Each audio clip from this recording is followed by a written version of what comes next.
गुजरात कतलेआम बारे राणा अजूब नां दी पत्रकार ने किताब लिखी गुजरात फाइल्स। इसनूं किसी प्रकाशन ने प्रकाशित नहीं किया। वो काफ़ी प्रकाशनां कोले गए।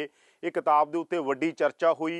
एक धिर ने कहा कि एजेंडा चलाया जा रहा, जदों कि राणा अजूब का कहना सी कि मैं सच्चाई तक जाण की कोशिश की है। जर्नलिज्म तो बियॉन्ड जो जर्नलिज्म आ, जर्नलिज्म की नवीं डेफिनेशन देने की कोशिश राणा अजूब का कहना कि उन्होंने की है। साडे नाल राणा अजूब ने, क्योंकि यह किताब पंजाबी च प्रकाशित हुई है, पंजाबी के अंदर बूटा सिंह ने इस किताब नूं अनुवाद किया। पहला भी वो कई किताबां अनुवाद कर चुके हैं। राणा अजूब साडे नाल ने, उन्हां तो पुछदे हैं कि इस किताब च की है, क्यों इस किताब के उत्ते विवाद हो रहे हैं, क्यों किताब के उत्ते वड्डी चर्चा हो रही है। राणा, सब तो पहला मेरा सवाल यही है कि ये किताब के अंदर यह जा की है कि इहदे ते चर्चा भी हुई, कुछ लोगों ने कहा तुसीं एजेंडा चला रहे हो, बदनाम कर रहे हो। क्यों बदनाम कर रहे हो तुसीं गुजरात नूं ते मोदी सरकार नूं? काश मैं बदनाम कर पाती, लेकिन बदनाम करने का कोई इरादा नहीं है। ये 2010 में जब मेरी इन्वेस्टिगेशन की वजह से अमित शाह का अरेस्ट हुआ, उसके बाद फिर मैं अंडर कवर गई 8 महीने, और गुजरात के टॉप ऑफिसर्स जैसे कि वहाँ के होम सेक्रेटरी हैं गुजरात के डिप्टी जनरल ऑफ पुलिस हैं, गुजरात के कमिश्नर हैं, गुजरात के एटीएस चीफ हैं, उन सब की जो ज़ुबानी है, मैंने अपना कोई एनालिसिस नहीं डाला है इनमें, इस किताब में। और उन सब का स्टिंग किया है और उसी स्टिंग को मैंने पब्लिश किया है इस किताब में। तो अगर ये वही लोग हैं जिन्होंने नानावटी कमीशन में जो गुजरात राइट्स पर बिठाई गई थी और एनकाउंटर्स पे जो कमीशन बिठाए गए थे, उनके सामने कहा कि हमें कुछ याद नहीं, और फिर मेरे सामने उन्होंने बात की, तो मेरे लिए ये ज़रूरी था कि मैं इस चीज़ को पब्लिश करूं, क्योंकि तहलका जहां मैं काम करती थी उन्होंने इसे पब्लिश करने से मना कर दिया। उनको लगा कि उनका तहलका का ऑफिस बंद कर दिया जाएगा इसके बाद, क्योंकि बंगारू लक्ष्मण के बाद हम सब जानते हैं तहलका का ऑफिस बंद कर दिया गया था। उसके बाद फिर मैंने कई पब्लिकेशन हाउसेस के पास गई, उन्होंने नहीं छापा। फिर मैंने डिसीजन लिया कि मैं इस किताब को खुद छापूंगी, और यही किताब आज है। आज इस किताब ने के बड़े चर्चे हो रहे हैं। किताब बहुत मकबूल हुई है, बहुत पॉपुलर हुई है। आज इस किताब की 40,000 कॉपीज बिक चुकी हैं, और लोग जानना चाहते हैं कि ये कि सच्चाई क्या थी गुजरात के बारे में। जर्नलिज्म ਦੇ ਉੱਤੇ ਅਕਸਰ ਸਵਾਲ ਜਿਹੜੇ ਉੱਠਦੇ ਨੇ ਉਹ ਉੱਠਦੇ ਨੇ ਕਿ ਇੱਕ ਤਰ੍ਹਾਂ ਦਾ ਨੈਰੇਟਿਵ ਖੜਾ ਕਰ ਦਿੱਤਾ ਜਾਂਦਾ, ਜੋ ਰਾਣਾ ਨੂੰ ਲੱਗਦਾ, ਜੋ ਯਾਦਵਿੰਦਰ ਨੂੰ ਲੱਗ ਰਿਹਾ ਹੈਗਾ, ਕੋਈ ਫੈਕਟ ਨਹੀਂ ਹੁੰਦੇ। ਇਸ ਤਰ੍ਹਾਂ ਦਾ ਅਕਸਰ ਇੱਕ ਧਿਰ ਕਹਿੰਦੀ ਹੈ ਕਿ ਨੈਰੇਟਿਵ ਦੇ ਉੱਤੇ ਚੱਲਦੀ ਹੈ। ਜਿਵੇਂ ਤਹਿਲਕਾ ਬਾਰੇ ਇਹ ਕਿਹਾ ਜਾਂਦਾ ਸੀਗਾ ਕਿ ਜੋ ਉਹਨਾਂ ਨੂੰ ਠੀਕ ਲੱਗਦਾ ਉਹ ਆਪਣਾ ਇੱਕ ਨੈਰੇਟਿਵ ਤਿਆਰ ਕਰ ਦਿੰਦੇ ਨੇ ਤੇ ਲੋਕਾਂ ਨੂੰ ਪਹੁੰਚਾ ਦਿੰਦੇ ਨੇ। ਤਾਂ ਤੁਸੀਂ ਕਿਵੇਂ ਇਹਦੇ ਚ ਜਿਹੜੀ ਇਹ ਉਲਝਣ ਸੀਗੀ, ਜਿਹੜੀ ਇਹ ਪ੍ਰੋਬਲਮ ਸੀਗੀ, ਤੋਂ ਕਿਵੇਂ ਤੁਸੀਂ ਇਹਨੂੰ किताब के अंदर लेके आए कि तुसी वो नैरेटिव बिल्ड नहीं किया जिहदे ते एलिगेशन लगदे ने? बिल्कुल, क्योंकि इस किताब में नैरेटिव तो है ही नहीं।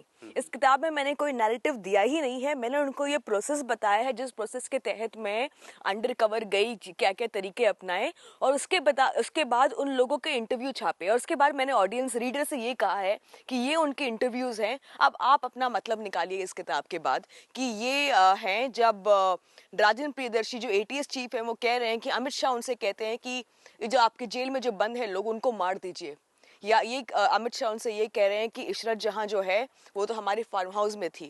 तो ये सब चीज़ें मैंने सिर्फ उनको वर्बैटिम उसी जिस शब्द बोले गए हैं उनको ट्रांसक्राइब किया, उनको इस किताब में डाल दिया है। एजेंडा तब होता जब मैं अपना नैरेटिव खुद डालती किताब में कि मुझे ये लगता है। मेरी अपनी तरफ से कोई एक शब्द मैंने इस किताब में नहीं डाला है। ये सब के सब सिर्फ एजेंसी ने ਤੁਹਾਨੂੰ ਕਿਹਾ ਕਿ ਸਾਨੂੰ ਸਟਿੰਗ ਦੇ ਦਿਓ, ਜਿਹੜੇ ਸਟਿੰਗ ਨੇ ਇਹ ਵਾਕਈ, ਕਿਉਂਕਿ ਇਹ ਵੀ ਸਵਾਲ ਖੜਾ ਕਰ ਸਕਦਾ ਕੋਈ ਕਿ ਸਟਿੰਗ असली है ਜਾਂ नकली है, कभी किसी एजेंसी ने क्या कि कोई तुसी स्टिंग उन्होंने दियो, किसी ने अप्रोच की थी ਤੁਹਾਡੇ तक? देखिए, अगर ये स्टिंग गलत होता तो अब तक जिन लोगों के मैंने नाम लिए, मैंने किसी को, मतलब मैंने फिक्शन तो नाम दिया नहीं है, अब तक वो मुझे कोर्ट में घसीट के ले गए होते कि इस लड़की ने हमारे बारे में झूठ बोला है। अब तक कोई इंसान मुझे कोर्ट नहीं लेके गया, ना किसी ने मुझे फ़ोन किया कि आपने हमारे बारे में गलत लिखा है। इनफैक्ट इंडियन एक्सप्रेस ने कुछ 2 लोगों को फ़ोन किया जिनके स्टिंग हुए हैं, बाकी सबने बात करने से मना कर दिया। 2 लोगों ने कहा हाँ, मैथिली त्यागी जो मेरा नाम है इस किताब में, जिसके तहत मैं स्टिंग करने गई थी, वो हमसे मिलने आई हैं, और जो किताब में लिखा है वो सही है।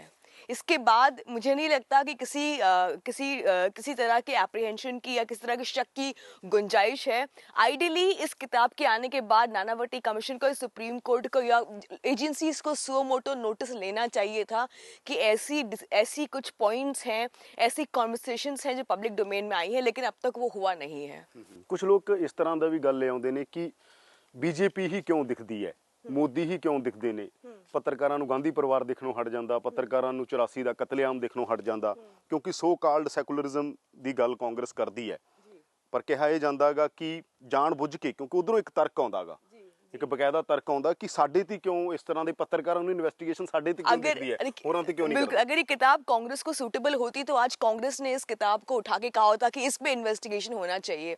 इस किताब में जो चीजें लिखी गई हैं वो कांग्रेस के हक में भी नहीं जा रही हैं, इसीलिए एक कांग्रेस लीडर ने इस किताब के बारे में टिप्पणी नहीं की है। और मैंने किताब के लॉन्च में कहा कि अगर बीजेपी कम्युनल है तो कांग्रेस दुगना कम्युनल है, क्योंकि अगर 84 में इंसाफ मिला होता, 84 के दंगों को इंसाफ मिला होता तो 93 नहीं होता, 93 के दंगों को इंसाफ मिला होता तो 2002 नहीं होता।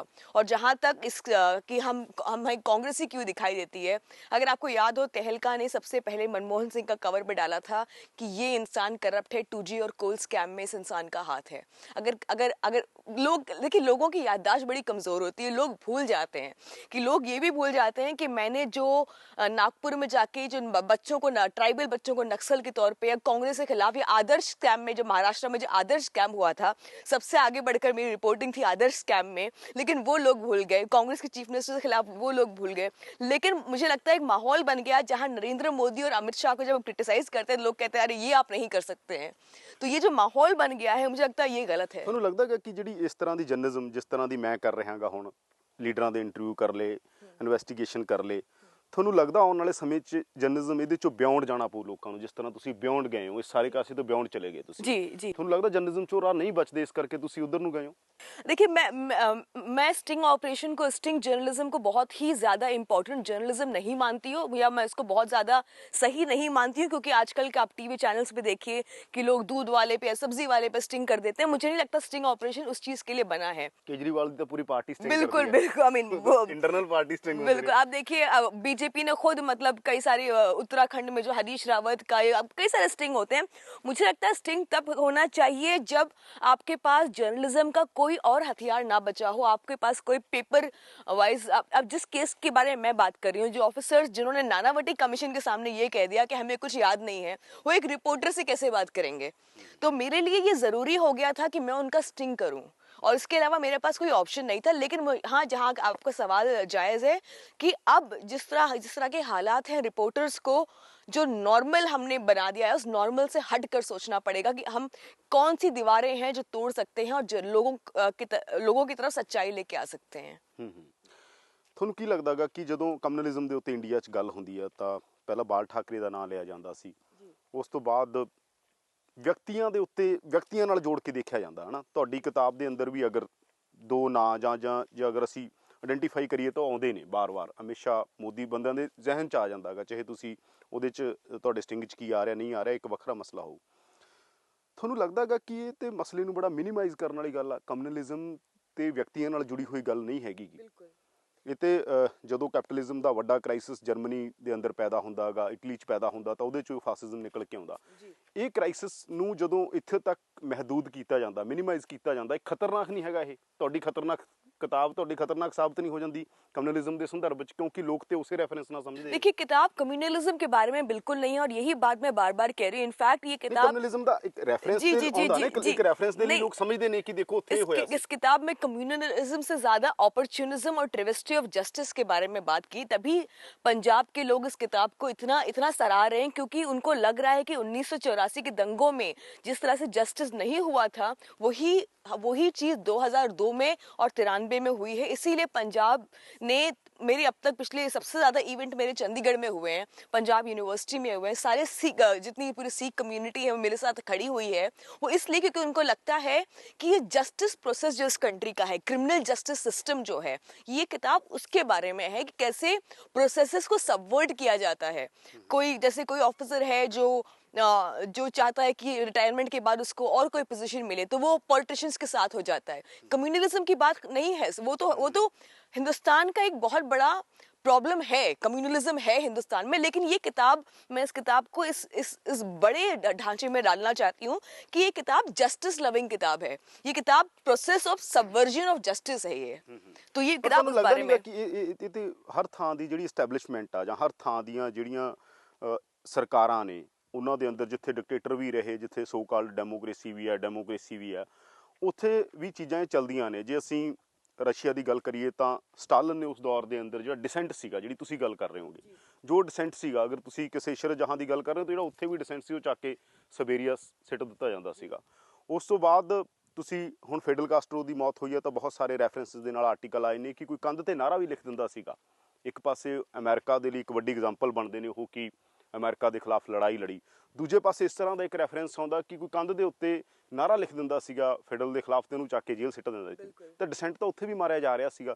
ਤੁਹਾਨੂੰ ਲੱਗਦਾ ਹੈਗਾ ਕਿ ਜਿਹੜੀ ਹਰ ਆਈਡੀਓਲੋਜੀ ਆ ਡਿਸੈਂਟ ਤੇ ਉਹਦੇ 'ਚ ਮਤਲਬ ਕਿਤੇ ਵੀ ਆ, ਜੇ ਚਾਹੇ ਅਸੀਂ ਇਸ ਰੈਫਰੈਂਸ ਨਾਲ ਗੱਲ ਕਰੀਏ ਚਾਹੇ ਉਹਨਾਂ ਰੈਫਰੈਂਸਾਂ ਦੇ ਨਾਲ ਗੱਲ ਕਰੀਏ, ਤਾਂ ਗੜਬੜ ਉਹਨਾਂ ਥਾਵਾਂ ਦੇ ਉੱਤੇ ਵੀ ਹੋ ਰਹੀ ਆ। बेसिकली डिसेंट किते भी एग्जिस्ट नहीं कर रहा है। डिसेंट किसी मुल्क में एक्सेप्ट नहीं होता। ये बात सेंचुरी ओल्ड है। आप किसी भी रूलर को देखिए, कम्युनिटी आइडियोलॉजी च भी तुसी मानते हो, आइडियोलॉजी च भी नहीं डिसेंट दे लिए स्पेस हुंदा हैगा? नहीं, कहीं नहीं है। मुझे लगता है कि डिसेंट एज अ कॉन्सेप्ट को एक्सेप्ट करने में शायद हिंदुस्तान ही नहीं किसी मुल्क ने आगे हिस्सा नहीं लिया है डिसेंट को डिसेंट को एक्सेप्ट करने में। लेकिन आप अगर हिंदुस्तान की कॉन्सेप्ट में बात कही जाए तो हम अपने आप को दुनिया की सबसे खूबसूरत डेमोक्रेसी और सबसे पावरफुल डेमोक्रेसी कहते हैं। और हिंदुस्तान की जो बेसिस है वो डिसेंट की बेसिस है। हिंदुस्तान ने अपनी आज़ादी ली तो डिसेंट के बेसिस पे आज़ादी ली हिंदुस्तान ने। हमारे सबसे बड़े जो हीरो हैं, मैं कह रहा हूँ कि हर आइडियोलॉजी ਤੁਹਾਨੂੰ ਲੱਗਦਾ ਹੈਗਾ ਇੱਕ ਪਾਸੇ ਜਦੋਂ ਪੂਰੀ ਦੁਨੀਆ ਦੇ ਅੰਦਰ ਕਿਹਾ ਜਾਂਦਾ ਹੈਗਾ, ਮੈਂ ਲੈਫਟ ਦੀ ਗੱਲ ਕਰ ਰਿਹਾ ਖਾਸ ਤੌਰ ਦੇ ਉੱਤੇ, ਜੋ ਸਟਾਲਿਨ ਨੇ ਕੀਤਾ, ਜੋ ਖਾਸ ਤੌਰ ਦੇ ਉੱਤੇ ਕਿਊਬਾ ਦੇ ਅੰਦਰ ਫਿਡਲ ਕਾਸਟਰੋ ਬਾਰੇ ਹੁਣ ਨਵੇਂ ਰੈਫਰੈਂਸ ਨਾਲ ਆਰਟੀਕਲ ਆ ਰਹੇ ਨੇ। ਇੱਕ ਪਾਸੇ ਉਹਨਾਂ ਦੀ ਪ੍ਰਸ਼ੰਸਾ ਹੋ ਰਹੀ ਹੈ, ਦੂਜੇ ਪਾਸੇ ਹੋ ਰਿਹਾ ਕਿ ਅਗਰ ਛੋਟਾ ਜਿਹਾ ਵੀ ਕੋਈ ਡਿਸੈਂਟ ਹੁੰਦਾ ਸੀ ਤੇ ਚੱਕ ਕੇ ਉਹਦੀ ਸੁਣੋ ਨਾ, ਚੱਕ ਕੇ ਜੇਲ੍ਹ ਸੁੱਟ दो। बिल्कुल।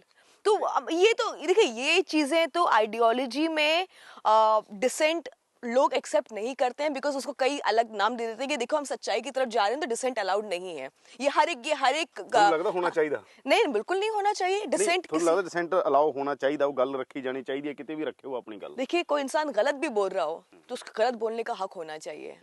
और यही बात मार्टिन ल्यूथर किंग ने कई बार कही है कि आप मार्टिन ल्यूथर किंग की एक बहुत फेमस स्पीच, उसमें उन्होंने कहा है कि मैं तुम्हारी बात से अग्री नहीं करूंगा, लेकिन मैं तुम्हारी पीछे खड़ा रहूंगा जब तक तुम मेरी बात का इख्तिलाफ तुम रखोगे, इस बात का कि डिसेंट रखोगे तुम।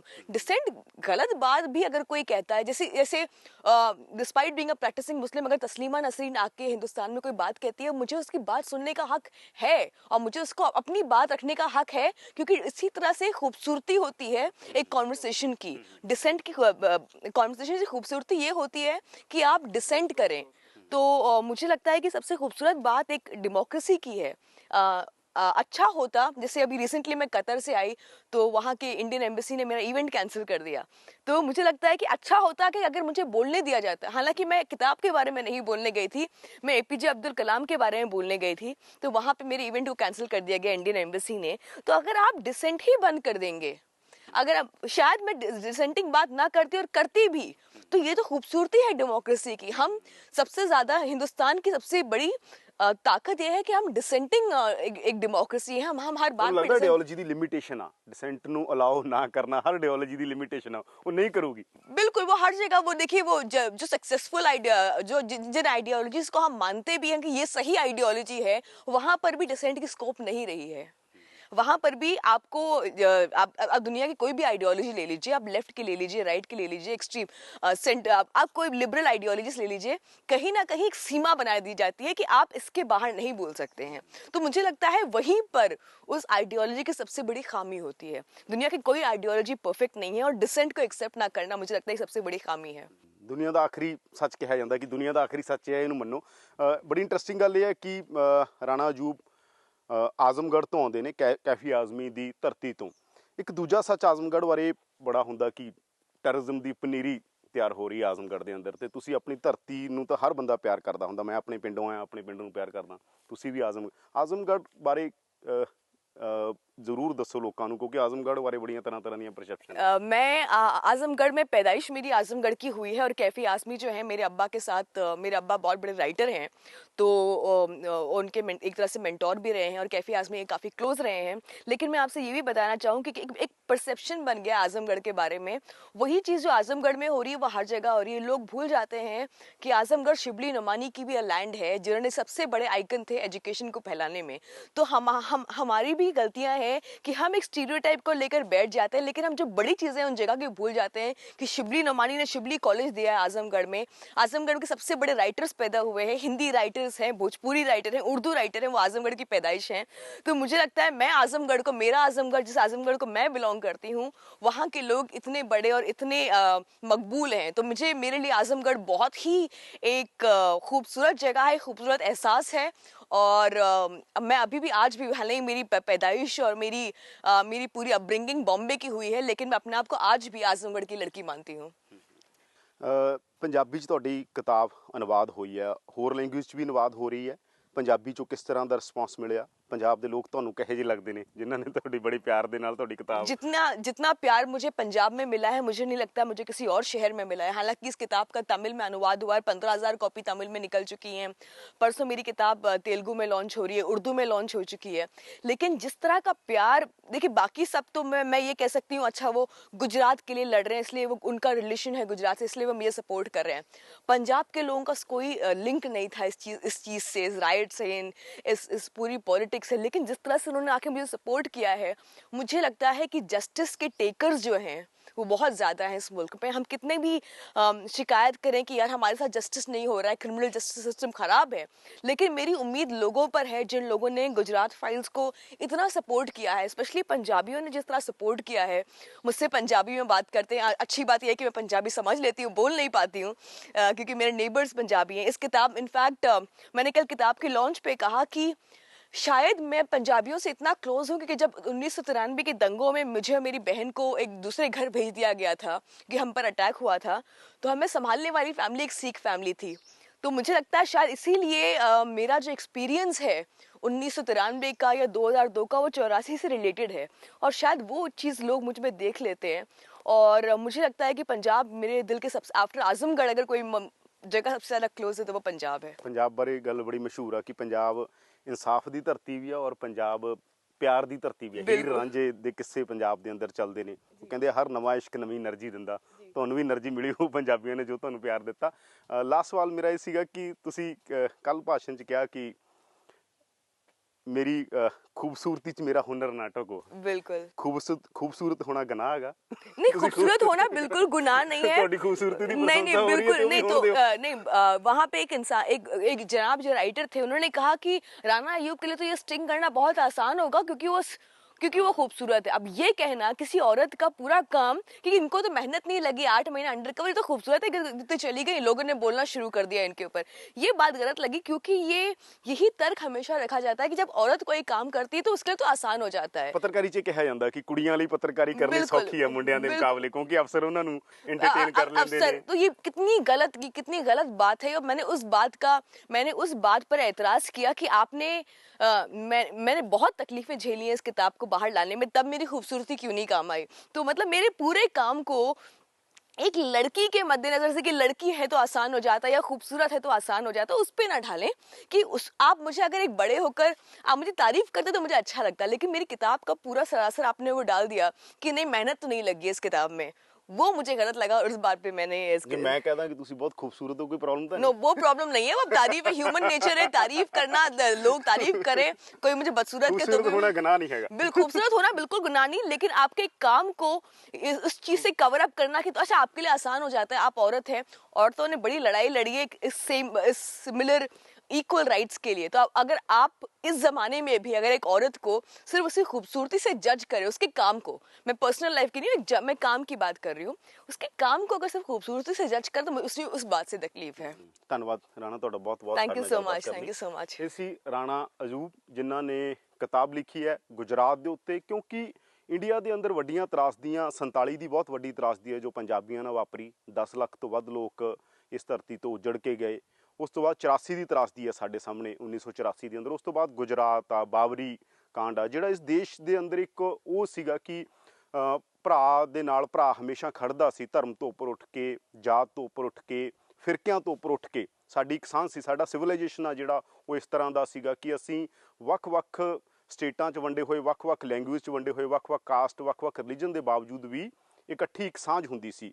ਉਹ ਜਿਹੜੀ ਪੋਲੀਟਿਕਸ ਇੱਕ ਨਫ਼ਰਤ ਦੀ ਰਾਜਨੀਤੀ ਹੁੰਦੀ ਹੈ, ਉਹਦੇ ਖਿਲਾਫ ਘੱਟੋ ਘੱਟ ਪਿਆਰ ਦੀ ਆਵਾਜ਼ ਲਗਾਤਾਰ ਬੁਲੰਦ ਹੁੰਦੀ ਹੈ। ਪਰ ਇੱਕ ਫੈਕਟ ਦੇ ਨਾਲ ਚੀਜ਼ਾਂ 'ਚ ਆਉਣਾ ਕਿ ਵਾਕਈ ਫੈਕਚੁਅਲੀ ਕੀ ਹੋਇਆ, 84 'ਚ ਕੀ ਹੋਇਆ, 47 'ਚ ਕੀ ਹੋਇਆ, ਉਹਦੇ ਤੇ ਕੰਮ ਪੱਤਰਕਾਰ ਕਰ ਸਕਦੇ ਨੇ, ਖੋਜ ਰੱਥੀ ਕਰ ਸਕਦੇ ਨੇ। ਰਾਣਾ ਨੇ ਇਹ ਕੰਮ ਕੀਤਾ ਤੇ ਰਾਣਾ ਦੀ ਕਿਤਾਬ ਪੰਜਾਬੀ 'ਚ ਟਰਾਂਸਲੇਟ ਹੋਈ ਹੈ, ਪੰਜਾਬੀ 'ਚ ਤਰਜਮਾ ਹੋਇਆ ਇਸ ਕਿਤਾਬ ਦਾ, ਤੇ ਇਸ ਕਿਤਾਬ ਨੂੰ ਚੰਗਾ ਰਿਸਪੌਂਸ ਮਿਲ ਰਿਹਾ। ਔਰ ਉਹਨਾਂ ਦਾ ਕਹਿਣਾ ਕਿ ਉਹਨਾਂ ਨੇ ਜਿਹੜਾ ਐਲੀਗੇਸ਼ਨ ਲੱਗਦਾ ਹੈ ਕਿ ਇੱਕ ਨੈਰੇਟਿਵ ਤਿਆਰ ਕੀਤਾ ਜਾ ਰਿਹਾ, ਇੱਕ ਏਜੰਡਾ ਪੋਲੀਟਿਕਸ ਹੋ ਰਹੀ ਹੈ, ਇੱਕ ਏਜੰਡਾ ਜਰਨਲਿਜ਼ਮ ਆ, ਉਹਨਾਂ ਦਾ ਕਹਿਣਾ ਕਿ ਬਿਲਕੁਲ ਏਜੰਡਾ ਜਰਨਲਿਜ਼ਮ ਨਹੀਂ। ਉਹਨਾਂ ਦੀ ਕਿਤਾਬ ਫੈਕਟ ਦੇ ਉੱਤੇ ਪੂਰੀ ਆਧਾਰਿਤ ਆ, ਕੋਈ ਫਿਕਸ਼ਨ ਨਹੀਂ ਹੈ, ਫੈਕਟ ਹੈਗਾ। ਔਰ ਉਹਨਾਂ ਦਾ ਕਹਿਣਾ ਕਿ ਅੱਗੇ ਤੋਂ ਵੀ ਉਹ ਇਸ ਤਰ੍ਹਾਂ ਦਾ ਕੰਮ ਜਿਸ ਤਰ੍ਹਾਂ ਦਾ ਉਹ ਕਰ ਰਹੇ ਨੇ ਲਗਾਤਾਰ ਉਹਨਾਂ ਦਾ ਜਾਰੀ ਰਹੇਗਾ, ਔਰ ਪਹਿਲਾਂ ਵੀ ਉਹ ਇਸੇ ਤਰ੍ਹਾਂ ਦਾ ਕੰਮ ਕਰਦੇ ਰਹੇ ਨੇ। ਕੈਮਰਾਮੈਨ ਅਮਿਤ ਦੇ ਨਾਲ ਯਾਦਵਿੰਦਰ ਸਿੰਘ, ABP ਸਾਂਝਾ, ਚੰਡੀਗੜ੍ਹ।